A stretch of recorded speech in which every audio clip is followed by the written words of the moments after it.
पिछले कुछ दिनों से उत्तर प्रदेश के मेरठ, मुरादाबाद, बरेली और आसपास के ग्रामीण इलाकों में एक अजीब सा डर लोगों के दिलों में घर कर गया है। रात के समय जब आसमान में एक हल्की सी भिनभिनाहट सुनाई देती है और ऊपर देखने पर एक चमकता हुआ डिवाइस नजर आता है तो गांव वाले सतर्क हो जाते हैं। कई इलाकों में ये भयानक मंजर इतना आम हो चुका है कि लोग लाठी डंडे लेकर घरों से बाहर निकल आते हैं। वहीं कुछ जगहों पर तो फायरिंग तक की खबरें सामने आई हैं। ऐसे में यहाँ ये सवाल उठता है कि आखिर ये ड्रोन गाँव की छतों पर क्यों घूम रहे हैं? क्या वाकई चोरी की साजिश रची जा रही है या ये सब किसी बड़े सर्वे का हिस्सा है? दरअसल मेरठ और उसके आसपास के गांव में ग्रामीणों ने रात के वक्त आसमान में कई बार ड्रोन उड़ते देखे हैं। पहले तो लोगों ने इसे गंभीरता से नहीं लिया, लेकिन जब ये बार बार होने लगा और ड्रोन घरों के पास मंडराने लगे तो शक गहराता चला गया। गांव में ये चर्चा आम हो गई है कि कोई गैंग ड्रोन के जरिए इलाके की रेकी कर रहा है और फिर चोरी या डकैती को अंजाम देने की योजना बना रहा है, जिसके बाद गांव के हालात इतने खराब हो गए कि लोग पहरेदारी करने लगे। वहीं संदिग्धों को पकड़कर मारपीट तक की जाने लगी है। इसके अलावा ड्रोन की उड़ानें इतनी अचानक और रहस्यमयी थी कि शुरुआती दिनों में खुद स्थानीय पुलिस भी असमंजस में थी।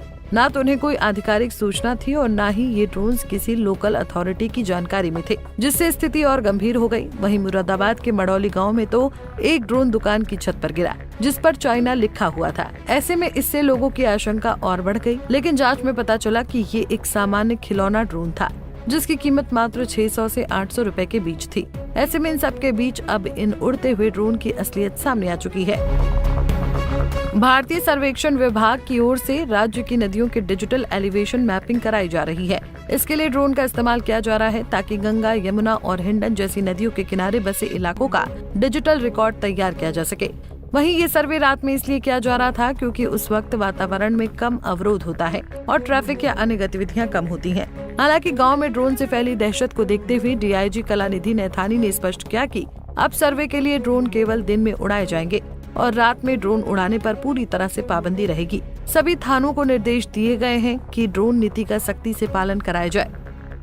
आपको बता दें कि ड्रोन से फैली इस दहशत में अफवाहों का बाजार भी काफी गर्म रहा है। कई जगहों पर ये भी देखा गया कि लोग जानबूझकर अफवाहें फैलाकर माहौल बिगाड़ने की कोशिश कर रहे थे। सोशल मीडिया पर झूठी वीडियो, फोटो और रील्स शेयर की जा रही थी।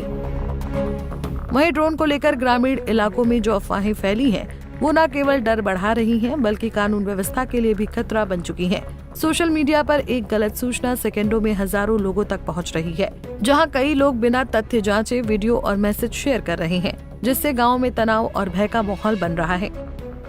ऐसे में पुलिस ने ग्राम प्रधानों, जनप्रतिनिधियों और ग्रामीण सुरक्षा समितियों के साथ बैठकें कर ये संदेश देने की कोशिश की कि किसी भी तरह की जानकारी को बिना पुष्टि आगे न बढ़ाया जाए। इसके साथ ही पुलिस ने ये साफ किया कि अभी तक किसी भी ड्रोन गैंग का कोई प्रमाण नहीं मिला है।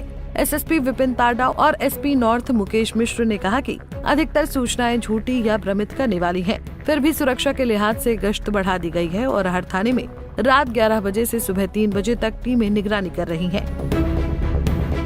बहरहाल अब प्रशासन इस मामले को लेकर गंभीर नजर आ रहा है। इसके अलावा अगर कोई व्यक्ति ड्रोन के जरिए लोगों में दहशत फैलाता है या ड्रोन उड़ाकर अफवाह फैलाने की कोशिश करता है तो उसके खिलाफ पुलिस ने कड़ी कार्रवाई की बात कही है। ऐसे में अब जरूरी है कि लोग किसी भी सूचना को आगे बढ़ाने से पहले उसकी सच्चाई जांचें और पुलिस या प्रशासन की बात पर भरोसा करें। साथ ही अगली बार जब आप छत पर कोई उड़ता हुआ ड्रोन देखें तो घबराएं नहीं। हो सकता है कि वो सिर्फ नदियों का नक्शा बना रहा हो, न कि आपकी संपत्ति का। Bureau report, Punjab Kesari TV. हमसे जुड़े रहने के लिए हमारे YouTube चैनल को सब्सक्राइब करें और नई वीडियो की नोटिफिकेशन के लिए बेल आइकॉन को दबाएं।